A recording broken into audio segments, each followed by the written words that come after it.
नमस्कार, India news में आपका स्वागत है। मैं हूं आपके साथ मैत्रेयी त्रिपाठी और हम आपके लिए लेकर आए हैं दुनिया का सबसे तेज रफ्तार बुलेटिन यानी कि न्यूज 222, जिसमें हम आपको दिखाएंगे सिर्फ 22 मिनट में देश और दुनिया की 222 खबरें। और आपके साथ मैं हूं राकेश पांडे। सिर्फ 22 मिनट आप हमारे साथ बने रहिए। इस 22 मिनट में देश, दुनिया और खेल जगत की तमाम बड़ी खबरें हम आपको देंगे। दिल्ली में मौसम बदल चुका है, सुबह से हल्की बारिश हो रही है। दिल्ली के अलावा एनसीआर में भी बारिश हो रही है। उधर देहरादून में भी मौसम का मिजाज बदल गया है, सुबह से ही तेज बारिश हो रही है। दिल्ली में अक्षरधाम मंदिर के पास लुटेरों ने चलते ऑटो से एक फौजी को बाहर फेंका। लुटेरों ने फौजी से एटीएम कार्ड, क्रेडिट कार्ड और कीमती सामान लूट लिया। आईटीबीपी का ये जवान निजामुद्दीन स्टेशन से ऑटो में गाजीपुर जा रहा था। रास्ते में ऑटो में बैठे 4 लोगों ने जवान से लूटपाट शुरू कर दी। लूट का विरोध करने पर बदमाशों ने फौजी को बुरी तरह पीटा और ऑटो से धक्का दे दिया। दिल्ली के विवेक विहार में एक टीवी शोरूम से 50 एलईडी की चोरी हो गई। देर रात 5 चोर इनोवा कार से आए, दरवाजा तोड़कर शोरूम में घुस गए। 40 मिनट की चोरी की यह वारदात सीसीटीवी कैमरे में कैद हो गई। सीसीटीवी में दिख रहा है कि चोरी के वक्त 2 पीसीआर वैन गश्त कर रही थी। शोरूम से 400 मीटर दूर बैरिकेड लगाकर पुलिस चेकिंग भी हो रही थी। दिल्ली के धौला कुआं गैंगरेप केस में आज फैसला आएगा। फैसला 10 अक्टूबर को आना था, मगर आदेश तैयार नहीं होने की वजह से टल गया था। बहस इसी साल 2 जून को शुरू हुई और 8 सितंबर को पूरी हो गई, जिसके बाद फैसला सुरक्षित रख लिया गया था। मामला 2010 का है। कॉल सेंटर में काम करने वाली एक महिला को अगवा कर गैंगरेप किया गया था। कुल 5 आरोपियों के खिलाफ गैंगरेप, आपराधिक धमकी और अपहरण के आरोप हैं। बीती रात सीमा पर फिर नापाक साजिश हुई। पाकिस्तान ने पुंछ और बालाकोट सेक्टर में बीएसएफ की 10 चौकियों पर फायरिंग की। पुंछ के सब्जियां और केरनी सेक्टर में एलओसी पर रात में जबरदस्त फायरिंग हुई। सब्जियां सेक्टर में भारतीय पोस्ट पर करीब आधे घंटे तक पाकिस्तान ने फायरिंग की। इस गोलीबारी में एक महिला के जख्मी होने की खबर है। जम्मू कश्मीर के हंदवाड़ा में आतंकियों के साथ मुठभेड़ में सेना का एक जवान शहीद हो गया। सेना को आतंकियों के हंदवाड़ा में होने की खबर मिली, जिसके बाद दोनों तरफ से फायरिंग हुई। पाकिस्तानी पीएम नवाज शरीफ ने अमेरिकी सीनेटरों से मुलाकात में फिर से कश्मीर का मुद्दा उठाया। पाक पीएम शरीफ ने कहा कि यूएन के प्रस्ताव के आधार पर कश्मीर मुद्दे का हल होना चाहिए। पाकिस्तानी पीएम के सलाहकार सरताज अजीज ने यूएन सुरक्षा परिषद के 5 सदस्य देशों को भारत पाकिस्तान सीमा के हालात की जानकारी दी। सरताज अजीज ने कहा कि संघर्ष विराम उल्लंघन से शांति प्रयासों को बड़ा झटका लगा है। जम्मू कश्मीर में आईसिस का झंडा लहराने की तस्वीरें सामने आने के बाद सुरक्षा एजेंसियों में हड़कंप मचा है। ये वीडियो 6 अक्टूबर को उस वक्त का है जब श्रीनगर में ईद का नमाज के दौरान हिंसा भड़की थी। श्रीनगर के ईदगाह मैदान में नमाज के बाद 2 लड़के आईसिस का झंडा लहराते देखे गए थे। आईसिस का झंडा लहरा रहे दोनों लड़कों ने अपने चेहरे पर रुमाल बांध रखा है। कयास लगाए जा रहे हैं कि कश्मीर में कुछ लोग आईसिस आतंकियों के संपर्क से गुट बनाने में जुटे हैं। सूत्रों के मुताबिक सरकार इस मामले में बेहद गंभीर है और इसे लेकर आईबी के अफसरों के साथ हाई लेवल मीटिंग हुई है। पीएम मोदी आज हुदहुद तूफान से हुई तबाही का जायजा लेने विशाखापट्टनम जाएंगे। पीएम हालात का जायजा लेने के बाद राज्यों को जरूरी मदद का ऐलान भी करेंगे। हुदहुद के चलते पीएम मोदी ने आज का वाराणसी दौरा रद्द कर दिया। इससे पहले कल पीएम ने हालात की जानकारी लेने के लिए हाई लेवल मीटिंग बुलाई थी। पीएम ने अधिकारियों को निर्देश दिया कि राहत कार्य में कोई अड़चन न आए। हुदहुद को लेकर केंद्रीय गृह मंत्री राजनाथ सिंह ने तूफान प्रभावित राज्यों के सीएम से बातचीत की। हुदहुद तूफान से अब तक 24 लोगों की जान जा चुकी है। हुदहुद के बाद कल विशाखापट्टनम में लोग काम के लिए निकले। शहर के कई इलाकों में सड़कों पर पेड़ गिरे हुए हैं। बिजली लाइनों के टूट जाने की वजह से कई इलाकों में बत्ती गुल है। विशाखापट्टनम में रेलवे ट्रैक पर अभी भी पानी जमा है। हुदहुद तूफान से प्रभावित लोगों के लिए विशाखापट्टनम में कैंप लगाए गए हैं। ओडिशा के गोपालपुर में मछुआरे समंदर में मछली पकड़ने नहीं गए। ओडिशा के सीएम नवीन पटनायक ने हालात का जायजा लेने के बाद कहा, युद्ध स्तर पर काम जारी है। हुदहुद के चलते झारखंड और बिहार में भी बारिश हो रही है। जमशेदपुर में सैकड़ों घरों में पानी घुस गया है और लाखों का नुकसान भी हुआ है। स्वर्ण रेखा नदी का जलस्तर बढ़ने से नदी के पास के गांवों में पानी भर गया। हुदहुद का असर यूपी के कई शहरों में देखने को मिला। राजधानी लखनऊ, वाराणसी और गोंडा में तेज हवा के साथ भारी बारिश हुई।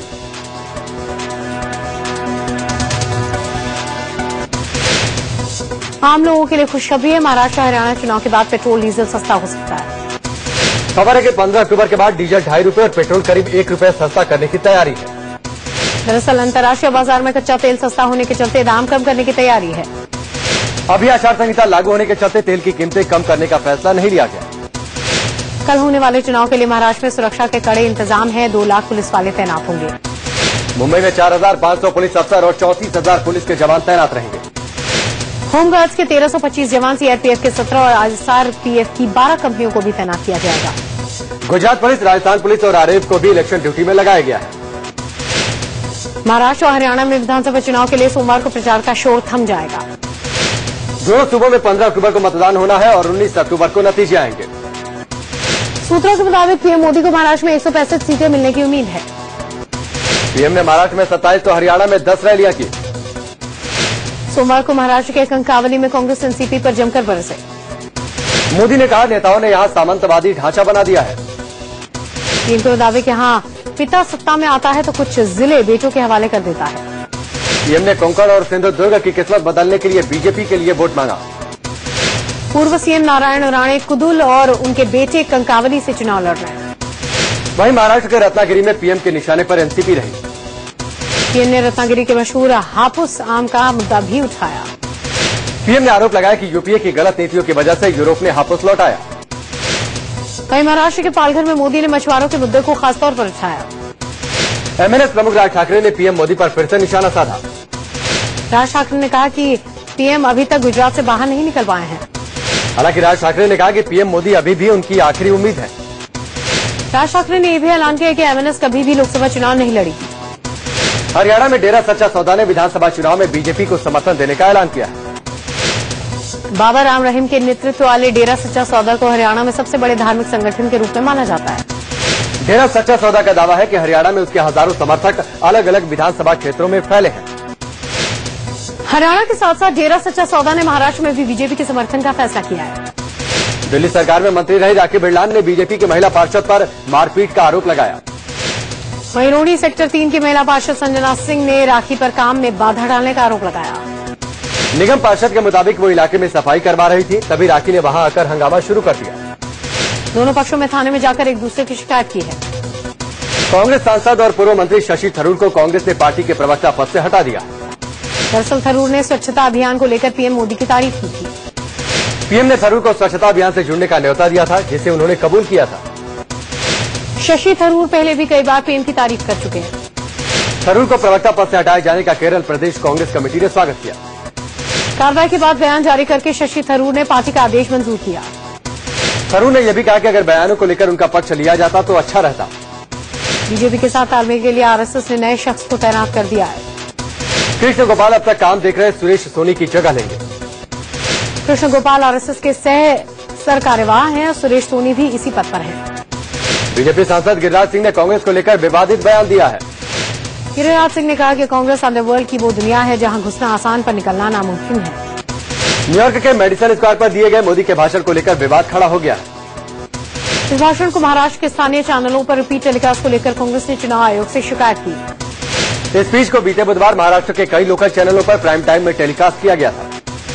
कांग्रेस ने मोदी पर निशाना साधते हुए इसे आचार संहिता का उल्लंघन बताया। कांग्रेस ने कहा कि चैनलों ने बिना ये बताए भाषण दिखा दिया कि ये एक विज्ञापन था। कांग्रेस का कहना है कि न्यूयॉर्क का भाषण देश के पीएम के तौर पर था और मोदी आधिकारिक दौरे पर थे। बीजेपी ने जवाब दिया है कि मेडिसन स्क्वायर का कार्यक्रम निजी था, इसे फ्रेंड्स ऑफ बीजेपी ने आयोजित किया था। खबर है कि प्रधानमंत्री नरेंद्र मोदी 30 जनवरी को यूनाइटेड किंगडम के दौरे पर जा सकते हैं। 30 जनवरी को महात्मा गांधी की पुण्यतिथि पर मोदी लंदन में राष्ट्रपिता की मूर्ति का अनावरण करेंगे। आज संयुक्त राष्ट्र महासभा में अंतर्राष्ट्रीय योग दिवस को लेकर चर्चा होगी। 27 सितंबर को संयुक्त राष्ट्र महासभा में पीएम मोदी ने ये इच्छा जताई थी। यूएन में भारत के स्थायी मिशन ने प्रस्ताव भेजा, उसे मंजूर किया गया। दिल्ली पुलिस ने एक बिजनेसमैन से 50 लाख की रंगदारी मांगने वाले शूटर को गिरफ्तार किया है। इसके पास से हथियार और कारतूस भी बरामद किए गए हैं। दिल्ली पुलिस को संजीव नाम के इस बदमाश की हत्या के 2 मामलों में तलाश थी। इस पर 25,000 का इनाम भी था। यह दिल्ली के कुख्यात नीरज बावनिया गैंग का मेंबर है। दिल्ली के पंजाबी बाग इलाके में बदमाशों ने एक दूध व्यापारी को गोली मार दी। कारोबारी को गंभीर हालत में अस्पताल में भर्ती कराया गया है। दूध व्यापारी के पिता को भी बदमाशों ने पिस्तौल का बट मारकर घायल कर दिया। 3 बदमाश लूटपाट के इरादे से बाइक पर सवार होकर आए थे। पंजाब के पटियाला में एसपी को गोली लगने से उसकी मौत हो गई। ये साफ नहीं हो पाया कि एसपी को किसने गोली मारी या उन्होंने खुदकुशी की। लखनऊ में कंप्यूटर टीचरों पर पुलिस ने जमकर लाठियां बरसाई। कंप्यूटर टीचर विधानसभा के सामने अपनी मांगों को लेकर धरना दे रहे थे। सभी टीचर नौकरी पक्की किए जाने की मांग को लेकर प्रदर्शन कर रहे थे। टीचर्स ने सरकार के खिलाफ नारेबाजी की, मांगे पूरी नहीं होने तक प्रदर्शन जारी रखने की धमकी दी। टीचरों के मुताबिक लंबे समय से इन्हें पक्की नौकरी का सिर्फ भरोसा दिया जा रहा है। पुलिस की कार्रवाई में कई टीचर घायल हो गए, इनमें महिला टीचर भी शामिल हैं। टीचरों में पुलिस की कार्रवाई को लेकर काफी गुस्सा है और वो आंदोलन की चेतावनी भी दे रहे हैं। यूपी के मेरठ के लव जिहाद मामले में नया मोड़ आया, पीड़ित लड़की आरोपों से पलट गई। मजिस्ट्रेट के सामने पीड़ित ने गैंगरेप और जबरन धर्म परिवर्तन की बात से इनकार किया। पीड़ित का कहना है कि उसके परिजनों ने कुछ लोगों से पैसे लेकर इस तरह के बयान दिलवाए थे। पीड़ित ने परिजनों के खिलाफ केस भी दर्ज करवाया। अभी ये साफ नहीं कि पैसे देने वाले कौन थे। पीड़ित लड़की का कहना है कि वो अपनी मर्जी से आरोपी सनाउल्लाह के साथ गई थी। पीड़ित ने परिजनों से जान का खतरा बताया। फिलहाल उसे नारी निकेतन भेज दिया गया है। इससे पहले 30 जुलाई को सरावा गांव में पीड़ित ने अपहरण, गैंगरेप और जबरन धन परिवर्तित करने का आरोप लगाया था। अपनी शिकायत में पीड़ित ने गांव के प्रधान और सनाउल्लाह नाम के शख्स को आरोपी बताया था। यूपी के बरेली में एक नाबालिग से रेप के बाद उसे जिंदा जला दिया गया। नाबालिग की हालत गंभीर है। आरोप पड़ोस के ही रहने वाले लड़के पर है जो फरार है। आरोपी ने जबरन घर में घुसकर रेप के बाद लड़की पर केरोसिन डालकर आग लगा दी और बाहर से दरवाजा बंद कर दिया। बिहार के नालंदा में एक मदरसे ने तालिबानी फरमान सुनाते हुए लड़कियों की पढ़ाई पर रोक लगा दी है। मदरसा प्रबंधन ने छात्राओं के मदरसे में आने पर भी प्रतिबंध लगा दिया है। इस फरमान से नालंदा की सैकड़ों छात्राओं का भविष्य अधर में लटक गया है। दरअसल ये मदरसा नालंदा का इकलौता मदरसा है जहां MA तक पढ़ाई होती है।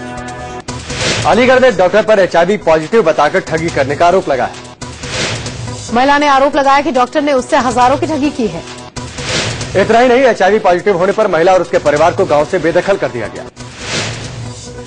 मेरठ में गन्ने के बकाया भुगतान को लेकर प्रदर्शन के दौरान हादसा हो गया। कांग्रेस नेता गन्ने में आग लगा रहे थे, तभी कई लोग झुलस गए। नेताओं में फोटो खिंचवाने की होड़ लग गई थी। इसी दौरान पेट्रोल की बोतल पलट गई और आग भड़क गई। आग भड़की तो भगदड़ मच गई। इस भगदड़ में भी कई लोग घायल हो गए। यूपी के कुशीनगर में बिस्किट के एक गोदाम में भीषण आग लग गई। आग से लाखों का नुकसान पहुंचा। गोदाम एक घर में बना हुआ था। शॉर्ट सर्किट के चलते गोदाम में आग लग गई। कड़ी मशक्कत के बाद आग पर काबू पाया गया। यूपी के कानपुर में चरस बरामदगी का लाइव वीडियो सामने आया। STF ने बस अड्डे से 14 किलो चरस के साथ 2 लोगों को गिरफ्तार किया है। चरस इलेक्ट्रॉनिक आइटम में छुपाई हुई थी। STF ने रेड मारकर चरस बरामद की। रांची के जंगलों से पुलिस ने एक टॉप नक्सल कमांडर को गिरफ्तार किया। पकड़े गए नक्सली के पास से कई हथियार और गोला बारूद बरामद किए गए। राजस्थान के कोटा में पुलिस वाले नाइट ड्यूटी के दौरान थाने में शराब पीते और सोते नजर आए। वहीं हाईवे पर तैनात पुलिस वाले अपनी जीप में धड़ल्ले सोते नजर आए। पुलिस वालों का वायरलेस सेट बजता रहा लेकिन उनकी नींद नहीं टूटी। यूपी के आगरा में 2 सिपाहियों को स्टाइलिश वर्दी पहनने पर सस्पेंड कर दिया गया। राजस्थान के मसूदा में प्रशासन ने नाराज होकर एक शख्स मोबाइल टावर पर चढ़ गया। टावर पर चढ़ा शख्स अपनी जमीन को अवैध करार देने से नाराज था। साईं विवाद मामले में सुप्रीम कोर्ट ने दखल से इनकार कर दिया है। मुंबई के साईधाम ट्रस्ट को शंकराचार्य स्वरूपानंद के खिलाफ दायर अर्जी को वापस लेना पड़ा। साईं विवाद पर सुप्रीम कोर्ट ने कहा कि आस्था का मामला कोर्ट में तय नहीं हो सकता। जज ने कहा कि कोई शिकायत है तो निचली अदालत का दरवाजा खटखटाएं। अर्जी शंकराचार्य स्वरूपानंद के उस बयान के खिलाफ है जिसमें मंदिरों से साईं प्रतिमाएं हटाने की बात कही गई थी। तमिलनाडु की पूर्व CM जयललिता की जमानत अर्जी पर सुनवाई के लिए सुप्रीम कोर्ट तैयार हो गया है। शुक्रवार को सुनवाई होगी। खबर है कि अगर तमिलनाडु सरकार कर्नाटक से गुजारिश करे तो जयललिता को तमिलनाडु की जेल में शिफ्ट किया जा सकता है। बिहार के CM जीतन राम मांझी ने शादी की उम्र 25 साल किए जाने की वकालत की है। मांझी ने हिंदू दर्शन में दर्ज आचरण व्यवस्था की जोरदार वकालत की। मांझी ने कहा कि 25 के बाद शादी होने की वजह से 70 की उम्र में भी कोई दिक्कत नहीं है। बिहार में दर्जनों विधायक सरकारी आदेश को ठेंगे पर रखकर दबंगई पर उतर आए हैं। कई विधायकों को सरकारी आवास खाली करने का आदेश दिया गया लेकिन वो नहीं मान रहे। 6 महीने पहले आदेश मिला था, बावजूद इसके वो अब तक घर छोड़ने को तैयार नहीं है। सरकार की योजना है कि इन घरों को तोड़कर डुप्लेक्स घर बनाए जाए। घरों को तोड़ने की कार्रवाई के लिए जब ठेकेदार मजदूर पहुंचे तो कुछ विधायकों ने उन्हें जान से मारने की धमकी दे डाली। जम्मू कश्मीर के राजौरी में लोग जान खतरे में डालकर रोज एक टूटे हुए ब्रिज से नदी पार करते हैं। पूरी तरह झुके पुल को लोग हाथ के बल चलकर पार करते हैं। स्कूली बच्चे रोज जान जोखिम में डालकर स्कूल जाते हैं। स्थानीय लोग सरकार से ब्रिज की मरम्मत करवाने की मांग कर रहे हैं। गुजरात के छोटा उदेपुर में स्कूल में शौचालय नहीं होने से नाराज लोगों ने प्रदर्शन किया। गुस्साए गांव वालों ने स्कूल में ताला जड़कर हंगामा खड़ा कर दिया। बेंगलोर के बनेरघट्टा नेशनल पार्क में हादसे में एक मादा तेंदुए की मौत हो गई। बताया जा रहा है कि मादा तेंदुआ सड़क पर गाड़ी की चपेट में आ गई थी। ईडी ने फ्लिपकार्ट को 1000 करोड़ का कारण बताओ नोटिस भेजा है। सूत्रों से मिली जानकारी के मुताबिक फ्लिपकार्ट पर फेमा के उल्लंघन का आरोप लगा है। सूत्रों के मुताबिक ईडी ने फ्लिपकार्ट पर सीधे रिटेल कारोबार का आरोप लगाया, जबकि ई कॉमर्स में सीधे रिटेल कारोबार की इजाजत नहीं है। ऐसा करना फेमा का उल्लंघन है। डीएलएफ का बड़ा झटका लगा है। सेबी ने कंपनी और इसके 6 अधिकारियों पर शेयर बाजार में कारोबार करने पर रोक लगा दी है। सेबी ने डीएलएफ और इसके 6 अधिकारियों पर 3 साल के लिए बाजार में कारोबार करने पर रोक लगाई है। सेबी ने डीएलएफ पर यह कार्रवाई आईपीओ में जानकारी छिपाने के आरोपों के खिलाफ की है। डीएलएफ का आईपीओ 2007 में आया था। आरोप है कि तब कंपनी मैनेजमेंट ने कुछ जरूरी जानकारियां इन्वेस्टर्स को नहीं दी। अब आप अपने एंड्रॉइड स्मार्टफोन पर ऐप के जरिए भी रेल टिकट बुक कर सकते हैं। आईआरसीटीसी ने अपना एक एंड्रॉइड ऐप लॉन्च कर दिया है, जिससे आप सीधे टिकट बुक कर सकते हैं। सितंबर में खुदरा महंगाई दर में 1.5% गिरावट दर्ज की गई। अब ये 6.46% है। वहीं खाद्य महंगाई दर प्रति महीने के आधार पर 15.15% से घटकर 8.59% रही। एशियन गेम्स से मेडल जीत कर आए खिलाड़ी सुबह पीएम आवास पर पीएम मोदी से मिले। खेल मंत्री सर्बानंद सोनोवाल ने दिल्ली में हुए एक समारोह में एशियन गेम्स में भारत की शान बढ़ाने वाले खिलाड़ियों को सम्मानित किया। दिल्ली में एक निजी इलेक्ट्रॉनिक कंपनी ने एशियन गेम्स में गोल्ड मेडल जीतने वाली मुक्केबाज मैरी कॉम को सम्मानित किया। कंपनी ने मुक्केबाज मैरी कॉम को बतौर इनामी राशि 10 लाख रुपए का चेक दिया।